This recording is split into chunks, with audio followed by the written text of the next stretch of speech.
السلام علیکم جی، میں آپ کو ویلکم کرتا ہوں پروگریسو ایجوکیشن ود ڈاکٹر عادل سیماب میں۔ آج ہم موجودہ حالات کے حوالے سے ذرا سی بات کریں گے اور اس جو سچویشن جو ملکی حالات بنے ہوئے ہیں اس کے ایک تاریخی کانٹیکس میں بھی ہم بات کریں گے، اور جو سپرسٹیشنز ہیں اس حوالے سے ان پہ بھی بات کریں گے۔ تو بہادر شاہ ظفر کا ایک شعر ہے جو پاکستان کی موجودہ صورتحال پہ بہت صادق آتا ہے، اور وہ شعر کچھ یوں ہے کہ فال نامہ ہے زندگی بھی ظفر، فال نامہ ہے زندگی بھی ظفر، جی رہا ہوں عروف ابجد میں۔ اب میں نہیں جانتا کہ آپ میں سے کتنے لوگ فال نامہ نکالنے کے حوالے سے جانتے ہیں یا فال نکالنے کے حوالے سے، چونکہ ہمارا جو ثقافت ہے وہ کافی حد تک بدل چکی ہے۔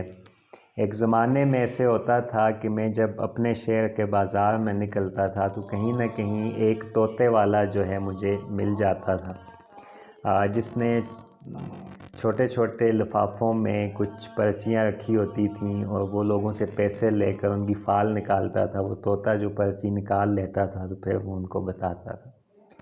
اسی طرح دست شناسی جو ہے، ہاتھ کو دیکھ کے اور اس سے دوسروں کی قسمت کا حال بتانا یا دوسروں کا نام سن کے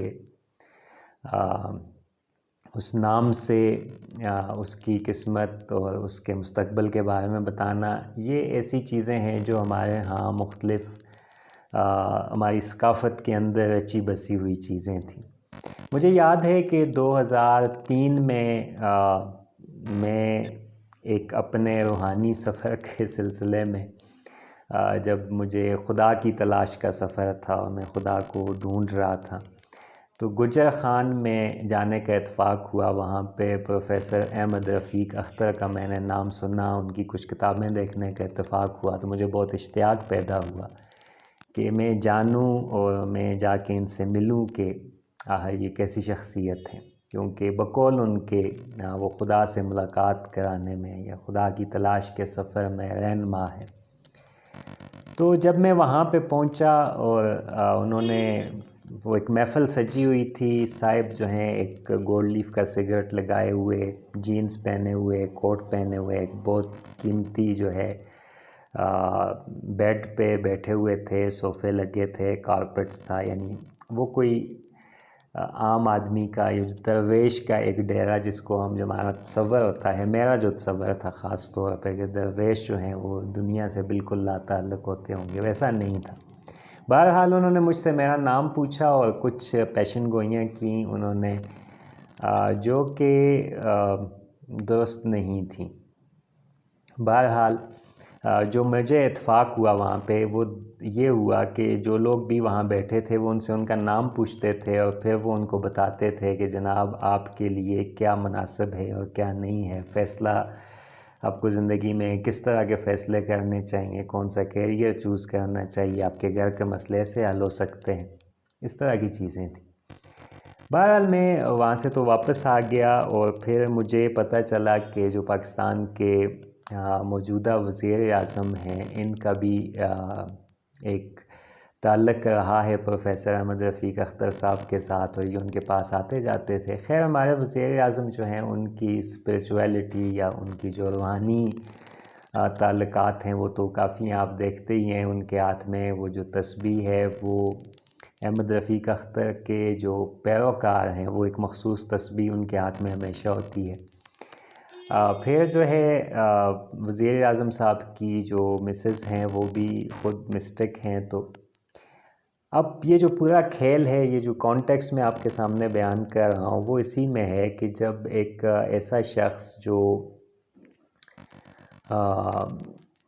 زندگی کو اور اپنے آس پاس کے حقائق کو، سیاست کو عروف ابجد کے کانٹیکس میں، اب یہ عروف ابجد کیا ہیں، میں نے ظفر کا ایک شعر آپ کو سنایا، اس پہ ہی میں بات کروں گا، یا ایک اسپریچویلٹی کے لینس سے دیکھنے کی کوشش کر رہا ہو تو وہاں کیا مسائل سامنے آتے ہیں، عملی زندگی کیسے ہوتی ہے، اور پھر یہ جو ہے جب آپ اس طرح سے کرتے ہیں تو کیا ہوتا ہے۔ تو یہ کہانی بنیادی طور پہ کیا ہے، ذرا سا یہ اس کے کانٹیکس میں آپ کے ساتھ بات کرنا چاہتا ہوں۔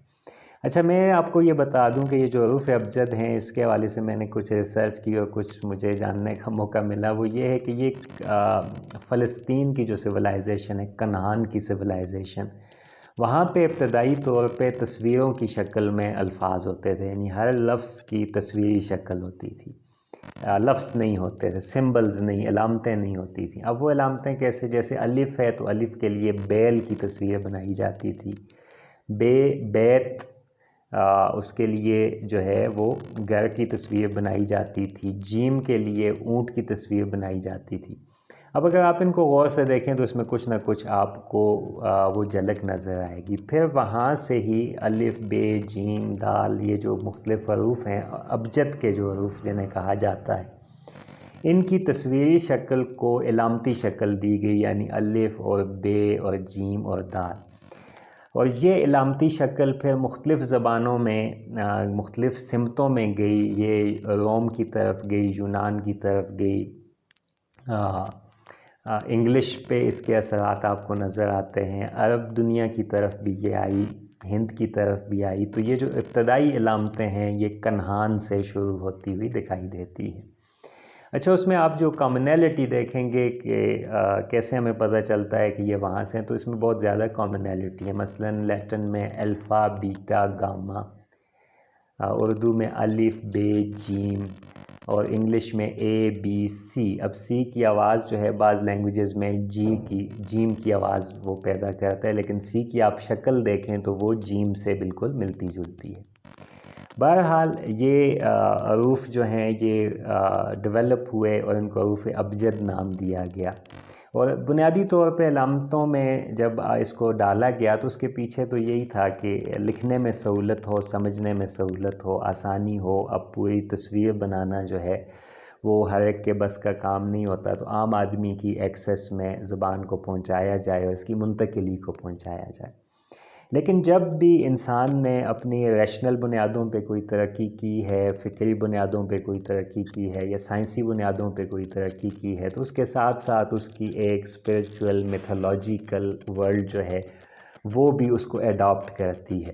وہ مختلف انداز میں کرتی ہے. مثلا آج سائنس میں اگر کوئی ترقی ہوتی ہے تو مختلف مذاہب کے لوگ جو ہیں وہ اس کو اپنے مذہب کے حوالے سے تشریح کرنے کی کوشش کرتے ہیں اور کہتے ہیں یہ دیکھیں جی، آج سے کئی ہزار سال پہلے تو ہمارے مذہب میں یہ بات ایسے موجود تھی. بہرحال یہ جب حروف تصویری شکل سے علامتی شکل میں تبدیل ہوئے تو پھر ان حروف کا جو ایک وہ جو اسپریچولسٹ تھے، جو مذہبی طبقہ تھا، انہوں نے کیا کیا کہ ان کو عددی قیمتیں دینا شروع کی. مثلا الف کے لیے 1، بے کے لیے 2، جیم کے لیے 3، دال کے لیے 4. اسی طرح سے یہ جتنے بھی حروف ہیں ہر ایک کو مختلف عددی قیمتیں دی گئیں. پھر اس کے بعد انہوں نے کہا کہ اگر ان اعداد کا مجموعہ کیا جائے، مثلا کسی کے نام میں اگر الف، بے، جیم اور دال آتا ہے، ابجد کسی کا نام ہے، تو وہ 1 + 2 + 3 + 4، تو 1 + 2 3، 3 + 3 6، 6 + 4 10، تو یہ 10 آ جائے گا. اب اس 10 میں یہ ڈبل فگر میں نہیں ہونا چاہیے، یہ 1 سے 9 تک ہونا چاہیے. تو 1 + 0 تو وہ 1 ہو جائے گا. تو یہ 1 جو ہے اس شخص کا لکی نمبر ہے. اب اس کو پھر یہ فن جو ہے یہ ترقی کرتا رہا. اس میں پھر تاریخ پیدائش کے جو اعداد ہیں، مثلا کوئی 2 جنوری 1980 کو پیدا ہوا ہے تو 2 + 2 + 1 + 9 + 8 + 0. پھر اس کے ناموں کے حروف کو سب کو جمع کیا، پھر ان کو دوبارہ سے آپ جمع کرتے چلے گئے جب تک کہ وہ 1 سے 9 تک کے اعداد میں سے نہیں آ جاتا. تو اس طریقے سے ان حروف ابجد کو استعمال کیا جاتا ہے مختلف شخصیات کے حوالے سے یہ جاننے کے لیے کہ کون سی شخصیت، کون سے نمبرز آپس میں، مثلا 2 اور 4 ہیں، دونوں ایون نمبرز ہیں، تو ان کا آپس کا تعلق جو ہے وہ بہتر ہوگا. 2 اور 3 اگر کسی کا 3 ہے کسی کا 2 ہے تو ان کے درمیان جو ہے مسئلہ پیدا ہو سکتا ہے، یہ ایک دوسرے کے لیے اچھے ثابت نہیں ہو سکتے. تو اس طرح کی مختلف تشریحات نکالی گئیں. اور بنیادی طور پہ آج کل جو ایشو چل رہا ہے وہ چونکہ اسپریچول حکومت ہے اور پرائم منسٹر تو کھلے عام یہ کہتے ہیں کہ وہ اسلامی تصوف کا ریوائیول چاہتے ہیں اور جو سائنسی تصوف ہے، جو سائنس آف مسٹسزم ہے، اس کے مطابق وہ چاہتے ہیں کہ پاکستان کے نظام کو تشکیل دیا جائے. اس کے لیے وہ اسپریچول یونیورسٹی بھی بنانے کی بات کر چکے ہیں، شاید اس کا اناؤنسمنٹ بھی ہو چکی ہے. تو اب جو سیاست میں فیصلے بھی کیے جا رہے ہیں وہ فیصلے بھی اسی طریقے سے کیے جا رہے ہیں.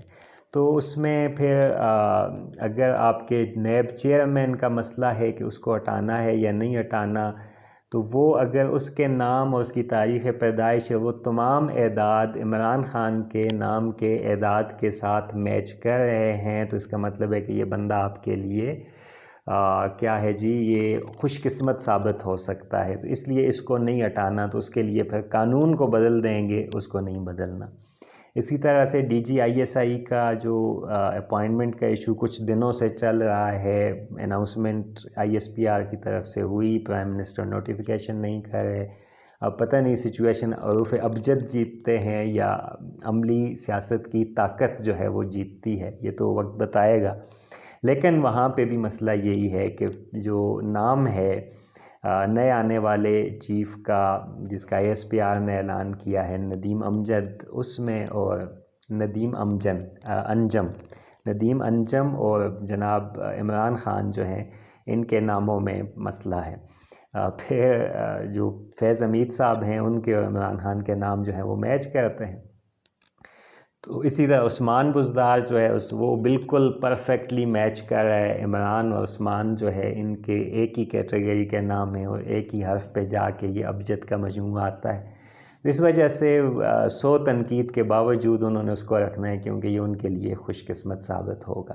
تو یہ بنیادی طور پہ جو میں نے آپ کو شعر سنایا کہ پاکستان کی سیاسی حالات پہ یہ بہت زیادہ صادق ٹھہرتا ہے ظفر کا، کہ پاکستان حروف ابجد کے تحت چل رہا ہے اور یہ چلتا رہا ہے. لیکن ابھی جو سیاسی حقائق ابھر کے سامنے آئے ہیں، جو نئی ڈیولپمنٹس آ رہی ہیں، تو اس میں اب ابجد جو ہے وہ چیلنج ہوگا، کیونکہ عملی زندگی مختلف ہوتی ہے. اس میں ایک چیز صرف جاتے جاتے میں آپ کے ساتھ شیئر کرنا چاہتا ہوں، اور وہ یہ ہے کہ انسان ایسی سمت میں کیوں جاتا ہے. وہ اس قسم کے حوالے جن کی کوئی سائنسی، کوئی مشاہداتی بنیاد نہیں ہوتی، لیکن وہ ان پہ اعتبار کر بیٹھتا ہے.